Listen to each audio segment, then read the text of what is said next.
Hi friends, start करते हैं audit. Hopes audio बहुत अच्छे से क्लियर आ रही होगी आपको। बेटा इस सब्जेक्ट के बारे में मैं एक ही चीज बोल रहा हूँ, आप सिर्फ उसे समझते जाइए, दिमाग के कोने में बैठाते जाइए और जब जो आपको टाइम मिले उसकी रीडिंग कीजिए। क्या आप उसी मतलब को इंटरप्रेट कर रहे थे, वो लाइनें आपको वापस से पढ़ने से दिमाग में बैठ रही है। नो डाउट मल्टीपल रीडिंग करनी पड़ेगी, बट स्टिल जितनी बातें हमने की हैं वो आपके आने वाले चैप्टर्स को बहुत आसान बनाएंगी। और इसके बाद वाले चैप्टर्स में आप देखेंगे कि day by day gradually course भी कंप्लीट होते जाएगा और चीजें आपको आसान लगेगी। देखिए, दो व्यू आ रहे थे मेरे मन में जो मैं आपके साथ शेयर करना चाहता हूँ। एक व्यू ये था कि भाई इतना डिटेल में हम क्यों पढ़ रहे हैं ऑडिट को, और दूसरा व्यू ये कि सर क्या ये जो हम पढ़ रहे हैं और हमारी बुक्स हैं वो दोनों क्या दोनों अलग अलग डायरेक्शन में जा रही है। दोनों व्यू के ऊपर मैं कुछ क्लियरिटी आपको देना चाहूंगा। बेटा पहला मुद्दा, हम इतना डिटेल में क्यों पढ़ रहे हैं, इसके दो रीजन है। पहली बात बेटा, हम वर्चुअल मोड में है तो मुझे एक डर बना रहता है कि आपको कहीं भी कोई टॉपिक समझ में आए ना आए, इसलिए मैं एक लाइन उसके बारे में एक्स्ट्रा जरूर से बोल देता हूँ। ठीक है, तो इसको मैंने कैसे बैलेंस किया, ये मैं अपना अप्रोच बता रहा हूँ कि मैंने इसके लिए क्या किया कि ऑडिट में एक्स्ट्रा वर्ड्स या एक्स्ट्रा टाइम जो इसमें लग रहा है, तो उसके लिए मैं हर वीडियो के एंड में जो रिवीजन कराया करता था, वो रिवीजन पार्ट मैंने स्किप किया थोड़ा सा। बिकॉज एक एक्सपर्ट से मेरी डिस्कशन हुई कि पूरा वीडियो आपके पास अवेलेबल है। अभी आप फर्स्ट टाइम वीडियोस को देखते हैं तो 1 का पैरामीटर आता है, वहां पे आप जो यूट्यूब में एक सिंबल बना रहता है उसमें आप 1 के पैरामीटर में से 1 की स्पीड में देखते हैं। यदि किसी स्टूडेंट को दोबारा रिवीजन करना हो तो मैं रिकमेंड करूंगा कि उसे 1.5 की स्पीड में या उससे ज्यादा जो उसको सुनाई दे, समझ में आए, वैसी स्पीड में देखे तो वो लगभग 15 मिनट का जो रिवीजन करते थे ना अपन 1 घंटे की क्लास का, वो उस पर कवर हो जाएगा। तो वो उसकी वजह से मुझे थोड़ा समय मिल जा रहा है, तो मैं उससे आपको एक डिटेल डिस्क्राइब करना चाह रहा हूँ। और दूसरी बात यह बेटा, थ्योरेटिकल सब्जेक्ट है लेकिन हम पूरे प्रैक्टिकल विजन के साथ पढ़ेंगे। सेकेंड थिंग, जो हम पढ़ रहे हैं वो और हमारी बुक्स में अंतर है, तो क्या करें सर, बुक्स को हम पढ़ें या छोड़े। बेटा मैं छोड़ने की बात नहीं करता, सिर्फ मैं बोलूंगा कुछ दिन का ट्रस्ट कीजिए। जैसे ही चैप्टर 1 कंप्लीट होगा या कुछ चीजें कंप्लीट होगी तो आप पाएंगे कि आपकी बुक से n प्लस चीजें आपके सामने आ गई हैं। अब किसी भी प्रकार की चीजें पूछी जाए आपसे तो आप उसका आंसर करने के लिए फुल्ली कैपेबल हो और ये कीवर्ड्स आपके दिमाग में बैठते जाएंगे। तो बेटा स्टार्ट करते हैं ऑडिट को। निश्चिंत रहिए, मस्त रहिए और पढ़ते रहिए। जितने वीडियोस आ रहे हैं आप फटाफट उन्हें देखते जाइए। I will increase the quantity of video very soon. उसी कड़ी में मैंने आज दूसरी रिकॉर्डिंग फिर से स्टार्ट की है। चलिए, ऑडिट में हम फ्रॉड एंड एरर के लास्ट छोर पे थे, बाकी बातें हमारी हो चुकी थी। बेटा अभी हम जो पढ़ने जा रहे हैं कि एक लेजर कीपर किस किस एरिया में फ्रॉड कर सकता है। तो हमने पहला पॉइंट बना रखा है, फ्रॉड इन क्रिएटर्स अकाउंट और परचेज लेजर। देखिए कैसा फ्रॉड कर सकता है। जो अकाउंटेंट है या जो हमारा लेजर रखने वाला व्यक्ति है, लेजर बनाने वाला व्यक्ति है, वो क्या कर सकता है बेटा, create the suppliers account within a fictitious invoice where the goods have not been received. Forge invoice, fake invoice से वो किसी सप्लायर का खाता क्रिएट कर दे और उसका पेमेंट दिखाकर उस पैसे का फ्रॉड कर जाए। या फिर एक रामलाल से माल आया था बिल नंबर 101 का, उसकी एंट्री हमने कर ली और उसी बिल की एंट्री फिर से वो कर दे, डबल एंट्री कर दे एक ही बिल की, और उससे क्या होगा, डबल पेमेंट दिखा देगा बुक्स में और उस दूसरा पेमेंट वास्तव में रामलाल तक नहीं जाएगा बल्कि किसके पास चला जाएगा, अकाउंटेंट की पॉकेट्स में। सेकेंड पॉइंट है ओमिटिंग डेबिट्स। दैट इज, हम क्रेडिटर्स के खातों में जो डेबिट होना चाहिए था उस डेबिट को हमने ओमिट कर दिया। डेबिट किसकी वजह से आता है बेटा, कि हम क्रेडिटर से माल खरीदे थे, उसके बदले उसने डिस्काउंट दे दिया या कोई क्रेडिट नोट इशू किया गया, उन दोनों की एंट्री हमने हटा दी। मान लो 1 लाख का माल खरीदे थे, 20,000 का डिस्काउंट आया था तो प्रैक्टिकली 80,000 देने थे। तो इस 20,000 के अमाउंट को हमने उसके अकाउंट में डेबिट नहीं किया। जब हमने उसके अकाउंट में डेबिट नहीं किया तो उसका बैलेंस अभी भी कितना शो हो रहा है, 1 लाख। और हमने यहाँ पेमेंट दिखा दिया कि भैया 1 लाख रुपए क्रेडिटर्स को पेमेंट किया, जबकि इनफैक्ट हमने कितना रियल पेमेंट किया, 80,000 का 20,000 रुपए अकाउंटेंट साहब ने डिफाल्केट कर दिए, फ्रॉड कर दिया। Suppressing or omitting a credit note issued by the supplier in respect of purchase return or in respect of any other discount, price, quality, quantity adjustment and misappropriating the payment made towards such amount. आपको यहां तक की बात समझ में आ रही है।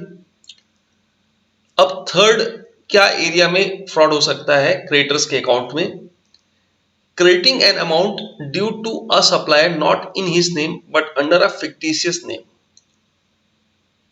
जो परचेज किया है उसकी अमाउंट को क्रेडिट किसी फिक्टिशियस खाते में कर दे, and misappropriating the amount paid against such credit balance, मतलब ट्रांजेक्शन को कुछ इस तरीके से मैनिपुलेट कर दे कि क्रेडिटर के संबंध में जो पेमेंट हमने की है या करनी है उसको हम डिफॉल्केट कर जाएं।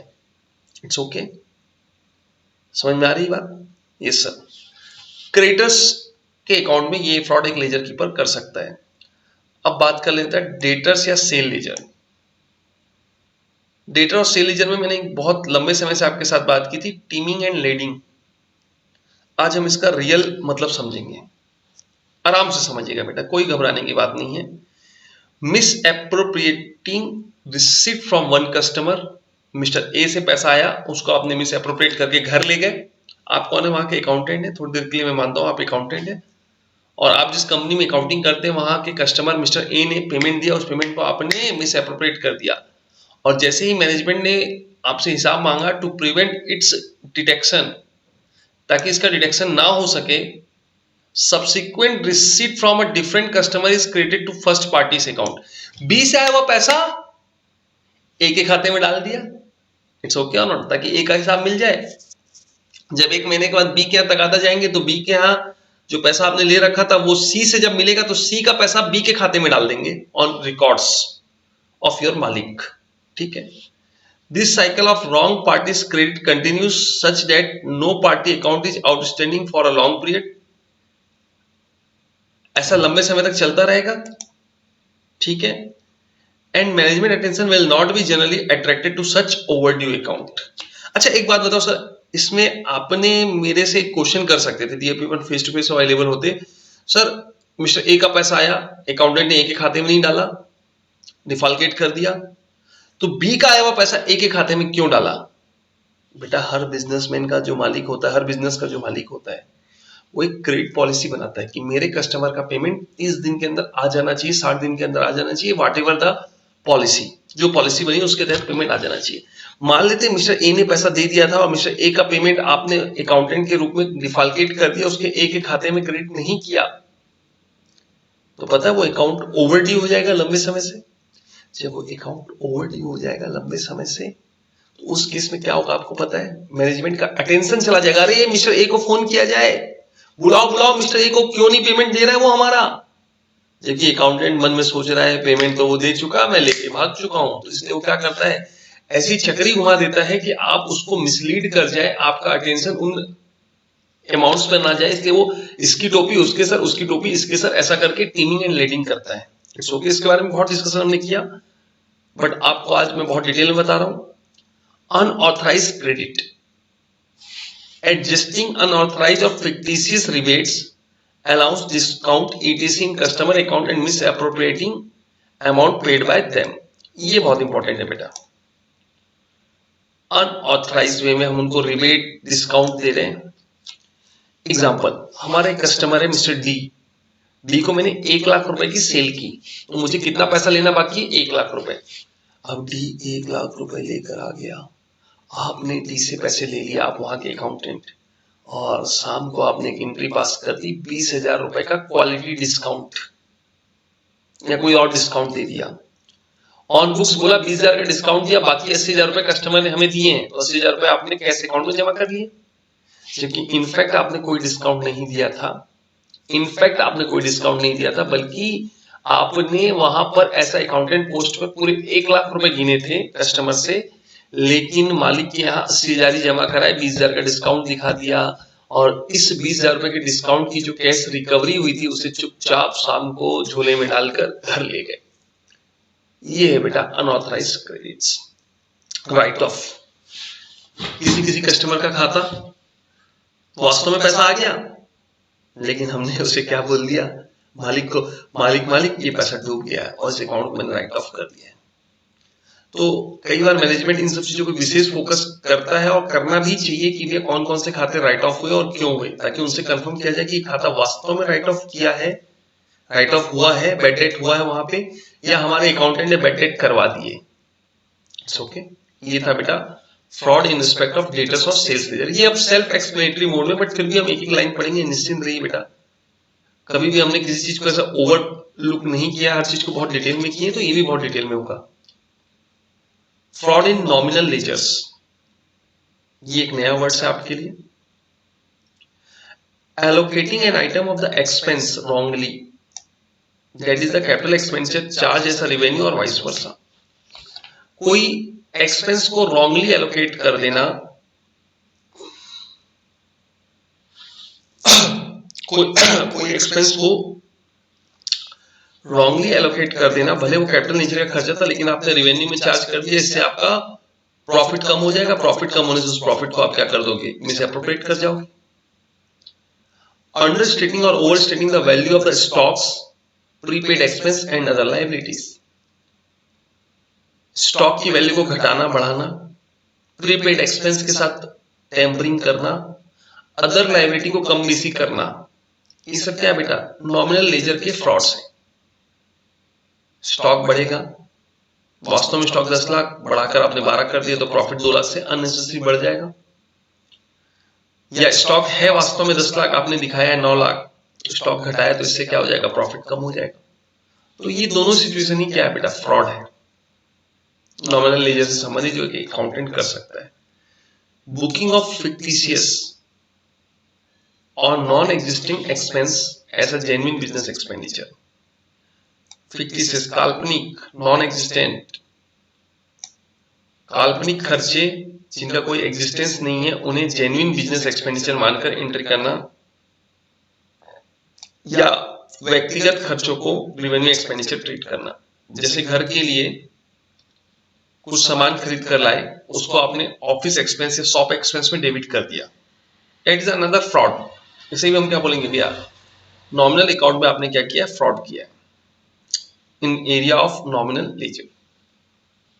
अब नया पॉइंट पढ़ते हैं बेटा, defalcation of cash, misappropriation, embezzlement, defalcation of cash is generally perpetrated in the following ways।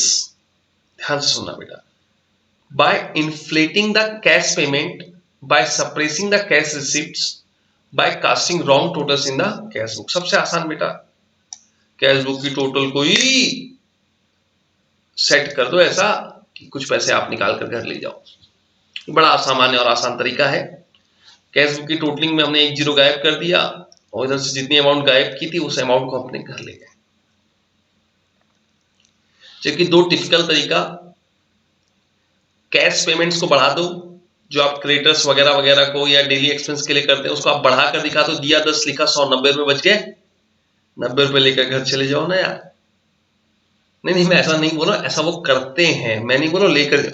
एक बच्चा बोल रहा है सर आपने ना आपने हमारी आंखें खोल दी, अब हम जब भी अकाउंटेंट बनेंगे तो हम इन तरीकों से फ्रॉड करेंगे। नहीं बेटा, आपको ये तरीका मैंने फ्रॉड करने के लिए नहीं पढ़ा रहा हूं, मैं आपको ये तरीका बता रहा हूं बेटा, इन तरीके के फ्रॉड होते हैं ताकि आप जब भी ऑडिट करने जाएं तो एक जिम्मेदारी के साथ ऑडिट करें और इन फ्रॉड को ढूंढने में पूरी कोशिश करें।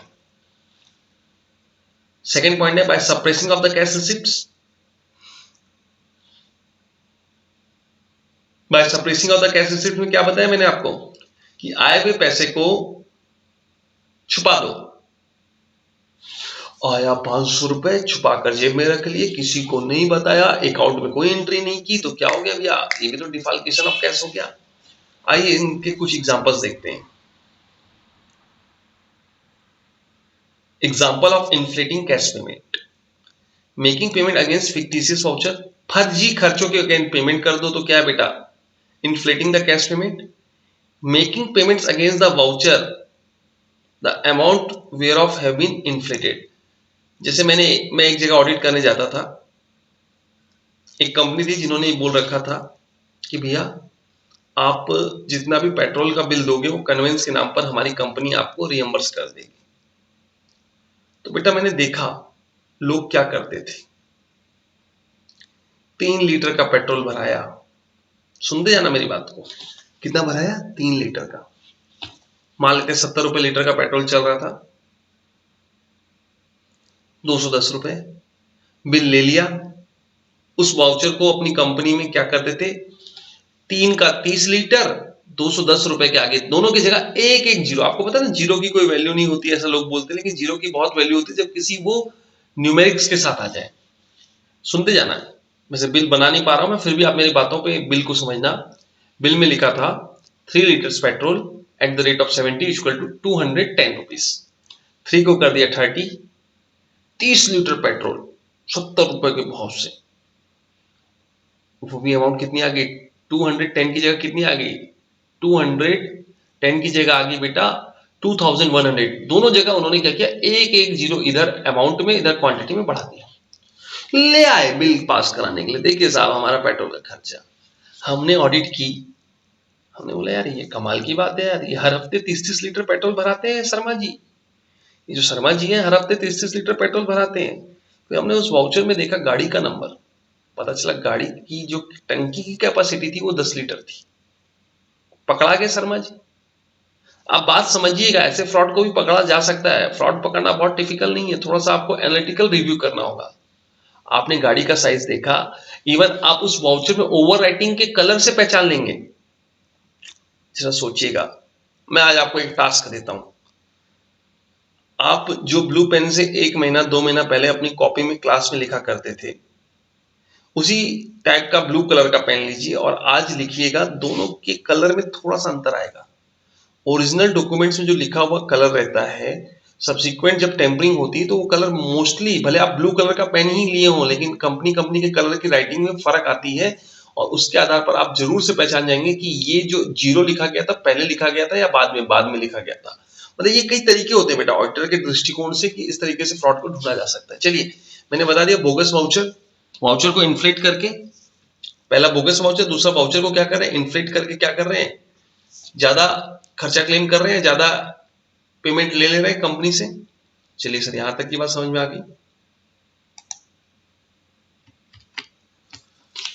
थर्ड पॉइंट है बेटा कैश पेमेंट को इन्फ्लेट करने के तरीके का, manipulating total wages roll either by including therein the name of dummy worker और salary paid to the apprentices whose tenures of the service expired. ये क्या लिख दिया, वेज रोल क्या होता है सर, हमें ये बताइए। बेटा ये मस्टर होता है, ये मस्टर रोल भी बोलते हैं हम इसे कई बार। ये सारे एम्प्लॉय का अटेंडेंस सीट होता है या एक रजिस्टर होता है जहां पर उनसे संबंधित जितनी भी पेमेंट बन रही है उसकी डिटेल कैलकुलेट की जाती है, उसे हम वेज रोल बोलते हैं। मेरे यहाँ 10 एम्प्लॉय है तो वेज रोल में कितने लोग होंगे, 10। लेकिन मैंने क्या किया, 15 एम्प्लॉय के नाम लिख दिए, 10 एक्चुअल 5 डमी। और आपको पता है जैसे ही मेरे एम्प्लॉय बढ़ेंगे तो सैलरी बढ़ेगी, सैलरी बढ़ेगा तो मेरा खर्चा बढ़ेगा, खर्चा बढ़ेगा तो मतलब क्या होगा बेटा, मैनिपुलेशन हो रहा है। मेरे अकाउंटेंट के द्वारा मैनिपुलेशन हो रहा है, किसी के द्वारा भी मेरे मैनिपुलेशन हो रहा है। दिया सैलरी एक्चुअल 10 लोगों को, दिखाया 15 लोगों को, तो अल्टीमेटली 5 लोगों की जो डमी सैलरी है वो क्या है, फ्रॉड है। Yes sir. कैश पेमेंट का एक्सेस है, यस सर है। ये कभी कभी ऐसा भी होता है, ऐसे अप्रेंटाइज, ऐसे आर्टिकल जिनका टेन्योर एक्सपायर हो चुका है उसके बाद भी उनको पेमेंट दिखाते रहो दिखाते रहो दिखाते रहो। ये भी क्या बेटा, एक्सेस पेमेंट या इन्फ्लेटिंग द कैश पेमेंट का फ्रॉड कहलाएगा। अब बेटा example of suppression of cash receipt, यहाँ पर इनफ्लो को सप्रेस करने की बात चल रही है, या कमती दिखाना या डिलीट करना। एक बहुत अच्छा एग्जांपल आपने पढ़ा था क्या, टीमिंग एंड लेडिंग, अभी थोड़ी देर पहले भी पढ़ा था और पहले की क्लास में पढ़ा था, जो हमने ऊपर डिस्कस किया था कि भैया रामलाल से मिला हुआ पैसे को अभी डिफाल्केट कर दो, फिर श्यामलाल का पैसा आएगा तो रामलाल के खाते, और जब श्यामलाल के खाते के रिव्यू की बारी आएगी तो मोहनलाल के खाते का पैसा श्यामलाल के खाते। तो एक चक्री चलते रहेगी। अनऑथराइज्ड फिक्टिशियस डिस्काउंट्स, और जो अमाउंट उससे रिसीव हुई थी उसको मिस अप्रोप्रिएट कर जाओ और बाकी अमाउंट आप क्या कर दो, जितना आपने मिस अप्रोप्रिएट किया उतना आप कस्टमर के नाम पर डिस्काउंट दिखा दो। थर्ड वे है writing of the bad debts, जो बैड डेट्स वगैरह वगैरह है उसके रूप में आप कुछ अमाउंट्स जो एक्चुअल में रिसीव भी हो चुका है उसे क्या दिखा दो, बैड डेट्स दिखा दो। कैश सेल की कोई अकाउंटिंग करो ही मत, ये भी तो क्या भैया रिसिप्ट को सप्रेस करने वाली बात है। दिन भर में 1 लाख रुपए का माल बिका कैश, कोई एंट्री मत करो, तो भैया एंट्री नहीं करोगे तो पैसा चुराया जा सकता है आपके स्टाफ के द्वारा। Yes sir. Not accounting for the miscellaneous receipts, ये भी अच्छा पॉइंट है बेटा। Sale of scrap, rent from the quarters allotted to the employees की आप एंट्री ही बुक्स में मत करो, आए हुए पैसे को आप चाहो तो उड़ा सकते हो, ठीक है ना। सेल ऑफ स्क्रैप के बारे में बताऊं, मोस्ट ऑफ द ऑर्गेनाइजेशन में क्या होता है बेटा, ईयर एंड में, मंथली बेसिस में, वीकली बेसिस में जो भी रद्दी का कबाड़ वगैरह वगैरह रहता है उसे बेचा जाता है, और बेचने के बाद उस पैसे की एंट्री बुक्स में करनी चाहिए। लेकिन लेकिन जब लोग इसकी एंट्री नहीं करते तो क्या है बेटा, ये सप्रेशन ऑफ कैश रिसिप्ट हो गया। आया पैसा कबाड़ी से 1 लाख रुपए, लेकिन आपने उसकी कोई एंट्री नहीं की, बल्कि आपका अकाउंटेंट क्या निकला बेटा, सातिर। 1 लाख को उसने अपने पॉकेट में रख लिया। और खासतौर पर ऐसे एरिया में ज्यादा फ्रॉड इसलिए होता है क्योंकि इसकी कोई कंट्रोलिंग अथॉरिटी नहीं होती। स्क्रैप की जानकारी सिर्फ ऑफिस में जो मतलब फैक्ट्री प्रीमाइसेस में या उस प्रीमाइसेस में ज्यादातर समय जो रहते हैं उन्हें ही पता चलती है, अदरवाइज लोगों को पता नहीं चल पाती। 6 नंबर पॉइंट पढ़िए, पढ़िए पढ़िए बेटा, फटाफट पढ़िए।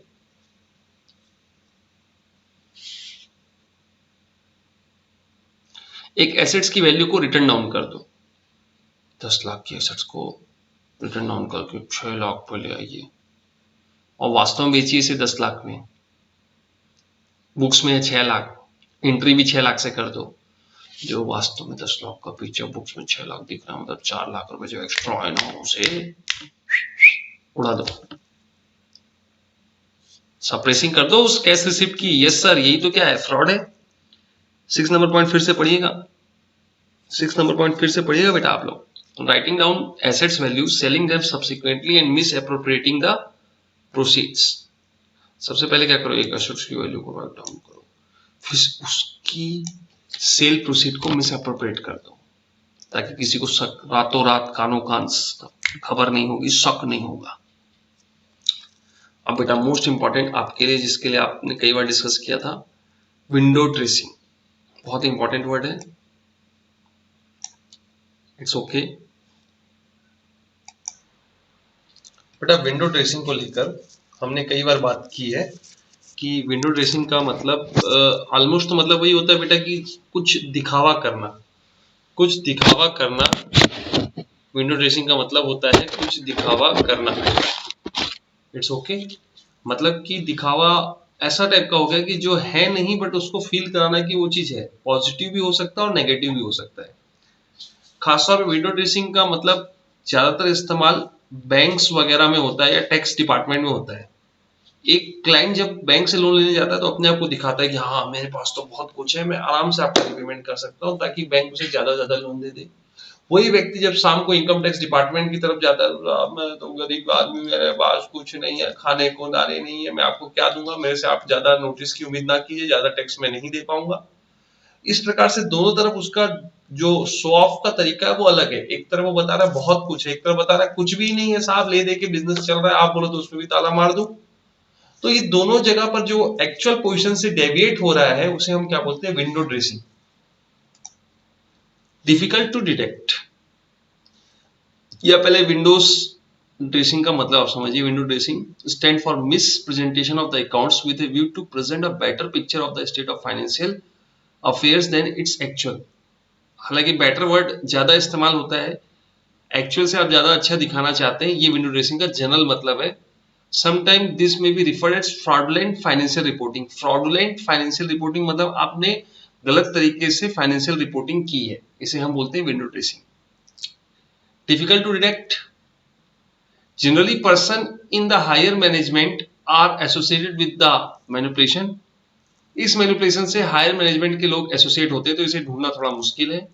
And it is done in the methodical manner, इसे एक मेथोलॉजी के साथ किया जाता है, बहुत प्लान वे के साथ किया जाता है कि आप इसे आइडेंटिफाइड करना सामान्य तरीके से आप नहीं कर पाएंगे।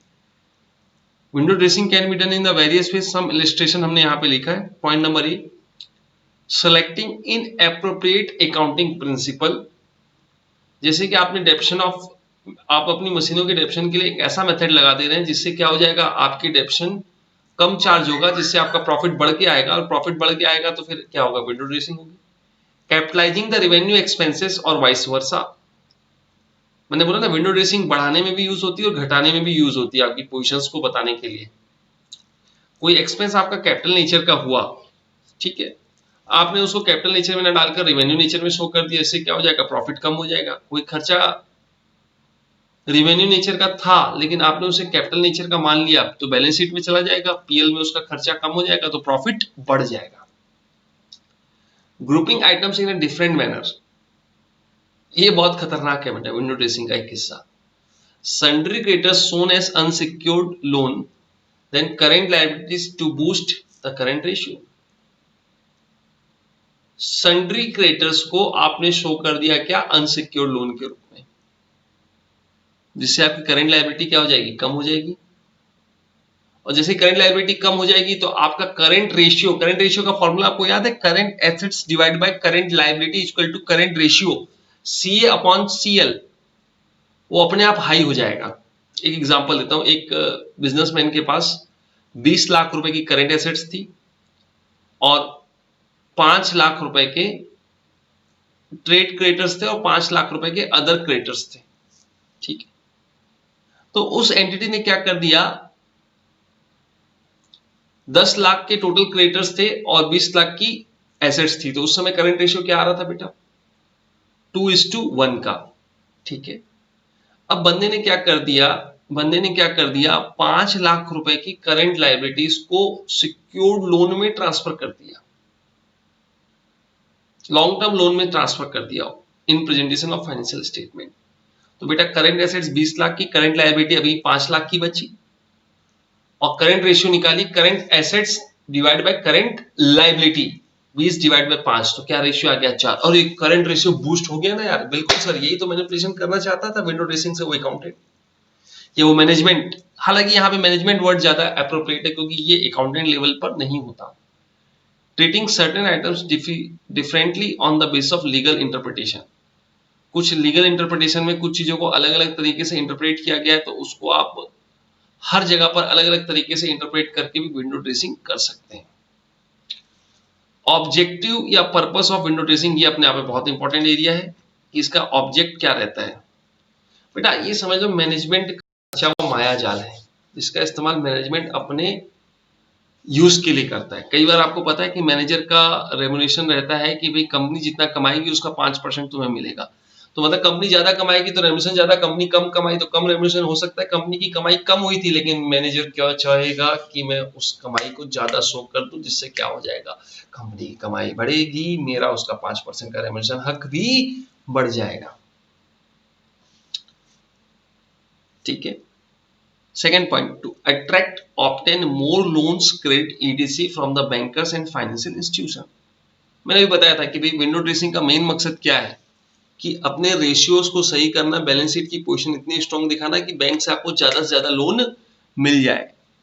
दूसरा मैंने आपको थोड़ी देर पहले बोला था कि इनकम टैक्स का इफेक्ट कम हो, to avoid incidence of the income tax और अदर टैक्सेस। इसके लिए क्या कीजिए, अपनी पोजीशन को कमजोर दिखाइए, प्रॉफिट को कम दिखाइए। कई बार मैनेजमेंट इसका इस्तेमाल डिविडेंड डिक्लेयर करने और करवाने में भी करता है। मार्केट में बेटा एक कंपनी की रेपुटेशन तब बनी रहती है जब उस कंपनी के द्वारा डिविडेंड बांटा जाए, लेकिन कंपनी की फाइनेंशियल पैरामीटर्स कुछ इस हालात में आ गए हैं कि कंपनी में लगातार घाटे पे घाटा होते जा रहा है, फिर भी मार्केट रेपुटेशन को बनाए रखने के लिए कंपनी चाहती है डिविडेंड बांटे, तो उसके लिए वो क्या करती है पता है आपको, विंडो ड्रेसिंग करके प्रॉफिट दिखाती ताकि डिविडेंड बांटा जा सके। और कई बार withholding declaration of the dividend even where there is adequate profit, कई बार मैनेजमेंट चाहता है कि भैया प्रॉफिट भले ही बहुत अच्छा हुआ है लेकिन हम डिविडेंड 1 रुपए भी ना बांटे, तो उसके लिए वो विंडो ड्रेसिंग करके क्या करता है, प्रॉफिट थोड़ा कम शो करवा देता है मैनेजमेंट, जिससे क्या हो जाएगा डिविडेंड बांटने का डिसीजन विथहोल्ड हो जाएगा। To attract potential investor for subscribing to public issue, public issue को सब्सक्राइब कराने के लिए, पोटेंशियल कस्टमर को अट्रैक्ट करने के लिए भी कई बार मैनेजमेंट विंडो ड्रेसिंग करता है कि भैया हम बहुत अच्छी कंपनी है, हमारा प्रॉफिटेबिलिटी बहुत अच्छा रहा है, इसलिए आप हमारी कंपनी के इन्वेस्टर बनिए। It's okay. ये तो बात थी बेटा विंडो ड्रेसिंग को लेकर, जिसके बारे में विजन आपका क्लियर हो चुका है। अब मैं जो बात करने जा रहा हूँ, एक फ्रॉड एंड एरर जो आपने अभी तक पढ़ा, अभी तक फ्रॉड एरर क्या था ये पढ़ा, अब एक ऑडिटर का क्या रोल और रिस्पॉन्सिबिलिटी होगी वो हम पढ़ने जा रहे हैं। ध्यान से सुनना।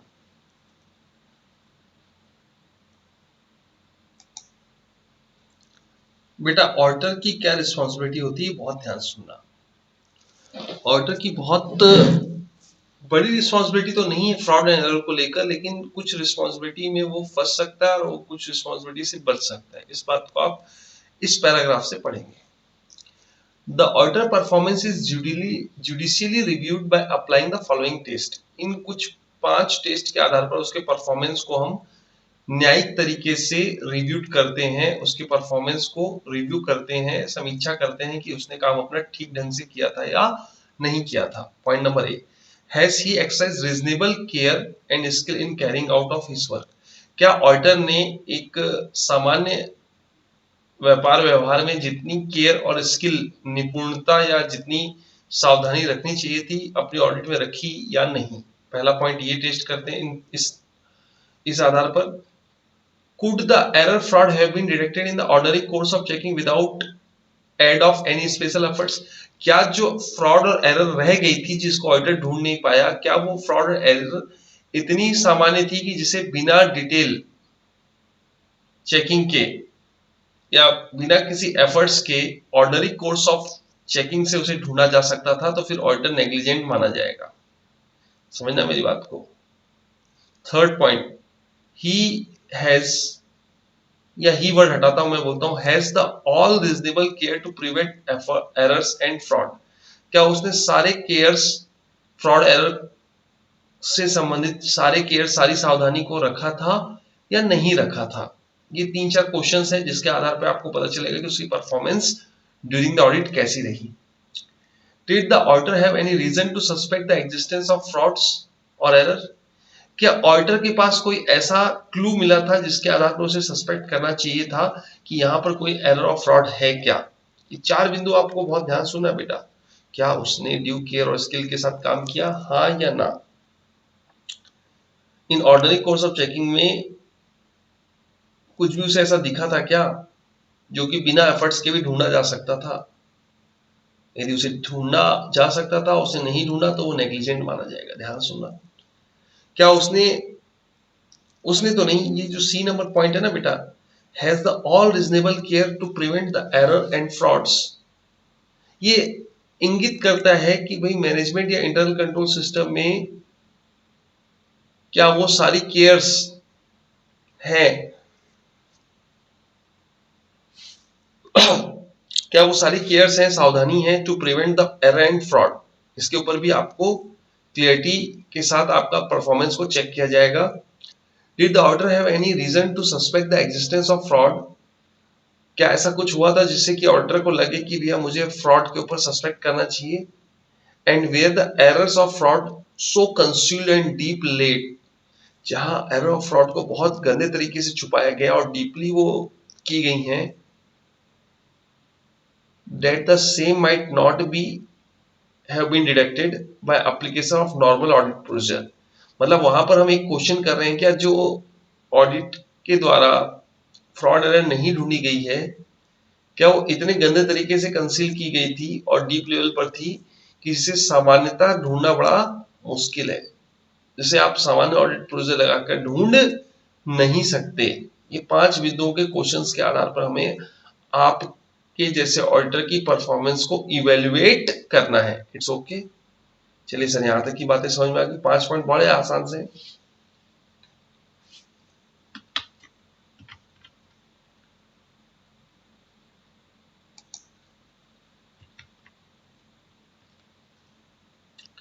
अब बेटा ये second number point is IMP, responsibility of the auditor. ये 3 बिंदुओं से आपको पता चलेगा कि फ्रॉड को लेकर एक ऑडिटर के ऊपर कितनी बड़ी तलवार लटकी हुई है। If a fraud has been detected after the completion of statutory audit, देखिए आप ऑडिट करने गए, आपने एग्जामिनेशन किया, आपने रिपोर्ट दे दिया, सब कुछ सही है और कोई फ्रॉड की रिपोर्टिंग नहीं की, बाद में पता चलता है सीबीआई आई, इन्फोर्समेंट डायरेक्टर्स के, ईडी के लोग आए और कुछ और इनकम टैक्स के लोग आए, कुछ भी ऐसे हो सकते हैं सरकारी अथॉरिटीज, उन्होंने ढूंढ कर बताया, बोले देखिए इतने करोड़ रुपए का फ्रॉड था। अब सारी बंदूकें किसकी तरफ आ जाएंगी, ऑडिटर के ऊपर। अब ऑडिटर को बचने का क्या तरीका हो सकता है और कब वो बहुत ज्यादा फंस सकता है, वो इस पॉइंट में लिखा गया सेकंड नंबर पॉइंट्स पे। If fraud has been detected after the completion of statutory audit, it cannot be by itself mean that auditor did not perform his duty properly। सिर्फ इसी आधार पर आप ये बस नहीं बोल सकते कि ऑडिटर ने अपना काम अच्छे से नहीं किया है। भाई ऑडिटर है, ऑडिट करता है, टेस्ट बेसिस पर करता है, अपनी समय की सीमितता के साथ करता है, उसने किया उसके बाद भी कोई फ्रॉड रह गया, तो इसका मतलब ये नहीं कि ऑडिटर रिस्पॉन्सिबल रहेगा। हाँ, ऑडिटर ने अपना काम यदि ड्यू केयर से किया तो वो रिस्पॉन्सिबल नहीं होगा। फर्स्ट पॉइंट बड़ा बेसिक्स है। इफ द ऑडिटर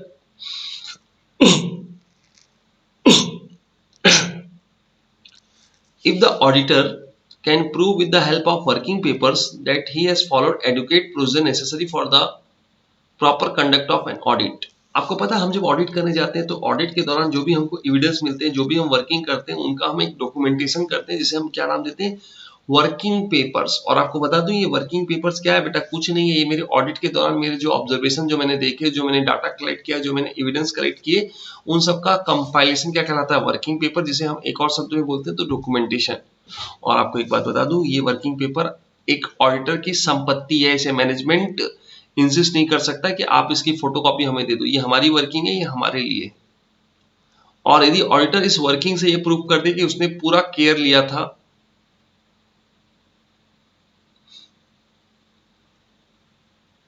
और उसने एडुकेट प्रोसीजर लगाया था ऑडिट का, तो फिर उसे हम नेग्लिजेंट नहीं मानेंगे। He can not be held responsible for non detection of the clearly concealed fraud and errors. फिर वो रिस्पॉन्सिबल नहीं रहेगा उस फ्रॉड और एरर्स को लेकर। If however the same can not be proved and he is found negligent in the discharge of his audit function, he would be held responsible और liable. यदि वो ऐसा कुछ भी प्रूफ नहीं कर पाता है तो बेटा वो नेग्लिजेंट माना